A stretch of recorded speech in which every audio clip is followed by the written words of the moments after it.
వయసు మీద పడుతున్న కొద్దీ కండరాలు క్షీణిస్తూ ఉంటాయి.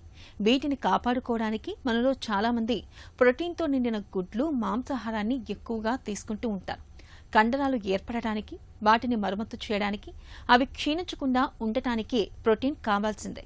అయితే కండర పుష్టికి ప్రోటీన్ ఒక్కటే కాదు, యాంటీ ఆక్సిడెంట్లు, మెగ్నీషియం, జింక్ వంటి స్థూల సూక్ష్మ పోషకాలు కూడా అవసరమే అంటారు డాక్టర్లు.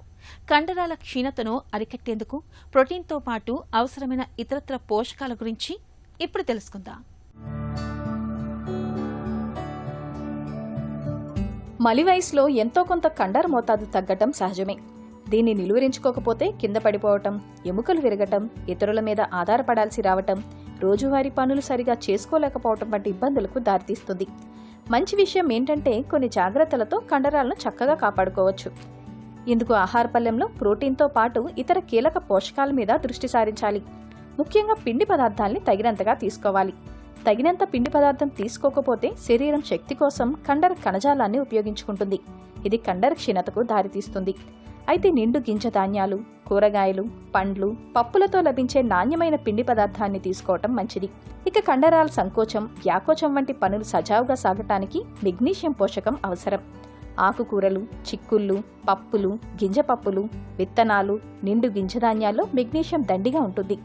వీటిని తరచుగా తీసుకోవాలి. కండర మోతాదులో ఎక్కువగా ఉండేది నీరే. కండర సామర్థ్యం పెరగాలన్నా, సజావుగా పనిచేయాలన్నా, కండరాలు క్షీణించకుండా ఉండాలన్నా తగినంత నీరు తాగటం ముఖ్యం. భోజనం చేసినప్పుడే కాకుండా రోజంతా అప్పుడప్పుడు నీరు తాగేలా చూసుకోవాలి. కండరాల పనితీరులో ఐరన్ పోషకం ముఖ్య భూమిక పోషిస్తుంది. ఐరన్ మోతాదులు తగ్గితే కండర కణాల్లో ఆక్సిజన్ను నిల్వ చేసే మయోగ్లోబిన్ అనే ప్రోటీన్ సరిగ్గా ఉత్పత్తి కాదు. దీంతో కండర సామర్థ్యం తగ్గుతుంది. కాబట్టి ఐరన్ దండిగా లభించే చికెన్, మాంసం, చేపలు, టోఫు, పప్పులు, తృణధాన్యాల్ని తరచుగా తీసుకోవాలి. ఇక ఒమేగా-3 కొవ్వు ఆమ్లాలు గుండె ఆరోగ్యాన్ని కాపాడతాయనే సంగతి తెలిసిందే. మంచి కొవ్వుల తరగతికి చెందిన వీటి వాపు నివారణ గుణాలు కండరాలకు కూడా మేలు చేస్తాయి. సాల్మన్, సార్డైన్, మాక్రెల్ వంటి చేపలు, అవకాడో, అక్రోట్లు, అవిసె గింజల్లో ఈ కొవ్వు ఆమ్లాలు దండిగా ఉంటాయి. మధ్య వయసు వారు, వృద్ధులు వారానికి 2 సార్లు చేపలు తినడాన్ని అలవాటు చేసుకోవాలి.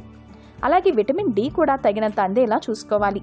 విటమిన్ డి మోతాదులు తగ్గితే కండర బలహీనత, నడక వేగం తగ్గటం, కింద పడిపోవడం వంటి ముప్పులు పెరుగుతాయి.